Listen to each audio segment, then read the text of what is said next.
Chapter 4. Now there cried a certain woman of the wives of the sons of the prophets unto Elisha, saying, Thy servant my husband is dead, and thou knowest that thy servant did fear the Lord, and the creditor is come to take unto him my 2 sons to be bondmen.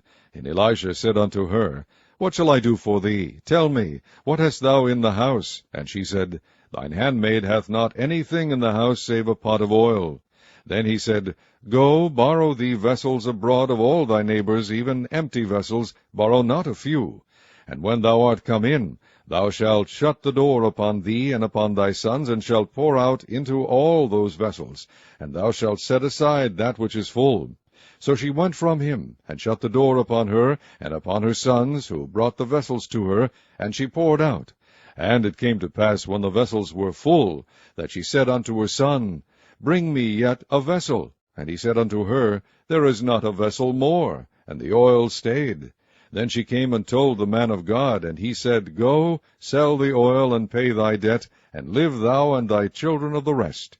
And it fell on a day that Elisha passed to Shunem, where was a great woman, and she constrained him to eat bread. And so it was, that as oft as he passed by, he turned in thither to eat bread. And she said unto her husband, Behold now, I perceive that this is an holy man of God, which passeth by us continually. Let us make a little chamber, I pray thee, on the wall, and let us set for him there a bed, and a table, and a stool, and a candlestick. And it shall be, when he cometh to us, that he shall turn in thither. And it fell on a day that he came thither, and he turned into the chamber, and lay there. And he said to Gehazi his servant, Call this Shunammite. And when he had called her, she stood before him. And he said unto him, Say now unto her, Behold, thou hast been careful for us with all this care. What is to be done for thee? Wouldest thou be spoken for to the king, or to the captain of the host? And she answered, I dwell among mine own people. And he said, What then is to be done for her? And Gehazi answered, Verily, she hath no child, and her husband is old. And he said, Call her. And when he had called her, she stood in the door. And he said, About this season, according to the time of life, thou shalt embrace a son. And she said, Nay, my lord, thou man of God, do not lie unto thine handmaid. And the woman conceived, and bare a son, at that season that Elisha had said unto her, according to the time of life. And when the child was grown, it fell on a day that he went out to his father to the reapers. And he said unto his father, My head, my head. And he said to a lad, Carry him to his mother. And when he had taken him and brought him to his mother, he sat on her knees till noon, and then died. And she went up and laid him on the bed of the man of God, and shut the door upon him, and went out. And she called unto her husband, and said, Send me, I pray thee, one of the young men, and one of the asses, that I may run to the man of God, and come again. And he said, Wherefore wilt thou go to him today? It is neither new moon nor Sabbath. And she said, It shall be well. Then she saddled an ass, and said to her servant, Drive, and go forward, slack not thy riding for me, except I bid thee. So she went and came unto the man of God to Mount Carmel. And it came to pass, when the man of God saw her afar off, that he said to Gehazi his servant, Behold, yonder is that Shunammite. Run now, I pray thee, to meet her, and say unto her, Is it well with thee? Is it well with thy husband? Is it well with the child? And she answered, It is well. And when she came to the man of God to the hill, she caught him by the feet. But Gehazi came near to thrust her away. And the man of God said, Let her alone, for her soul is vexed within her.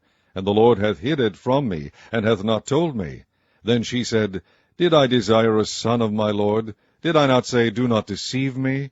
Then he said to Gehazi, Gird up thy loins, and take my staff in thine hand, and go thy way.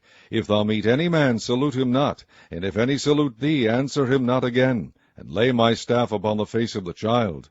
And the mother of the child said, As the Lord liveth, and as thy soul liveth, I will not leave thee. And he arose and followed her. And Gehazi passed on before them, and laid the staff upon the face of the child. But there was neither voice nor hearing. Wherefore he went again to meet him, and told him, saying, The child is not awaked. And when Elisha was come into the house, behold, the child was dead, and laid upon his bed. And he went in therefore, and shut the door upon them twain, and prayed unto the Lord. And he went up, and lay upon the child, and put his mouth upon his mouth, and his eyes upon his eyes, and his hands upon his hands, and he stretched himself upon the child, and the flesh of the child waxed warm. Then he returned and walked in the house to and fro, and went up and stretched himself upon him. And the child sneezed 7 times, and the child opened his eyes. And he called Gehazi, and said, Call this Shunammite. So he called her. And when she was come in unto him, he said, Take up thy son. Then she went in, and fell at his feet, and bowed herself to the ground, and took up her son, and went out. And Elisha came again to Gilgal, and there was a dearth in the land, and the sons of the prophets were sitting before him. And he said unto his servant, Set on the great pot, and seethe pottage for the sons of the prophets. And one went out into the field to gather herbs, and found a wild vine, and gathered thereof wild gourds his lap full, and came and shred them into the pot of pottage, for they knew them not. So they poured out for the men to eat. And it came to pass, as they were eating of the pottage, that they cried out and said, O thou man of God, there is death in the pot. And they could not eat thereof. But he said, Then bring meal. And he cast it into the pot. And he said, Pour out for the people that they may eat. And there was no harm in the pot. And there came a man from Baal Sharisha, and brought the man of God bread of the first fruits, 20 loaves of barley, and full ears of corn in the husk thereof. And he said, Give unto the people that they may eat. And his servitor said, What? Should I set this before 100 men? He said again, Give the people that they may eat. For thus saith the Lord, They shall eat, and shall leave thereof. So he set it before them, and they did eat, and left thereof according to the word of the Lord.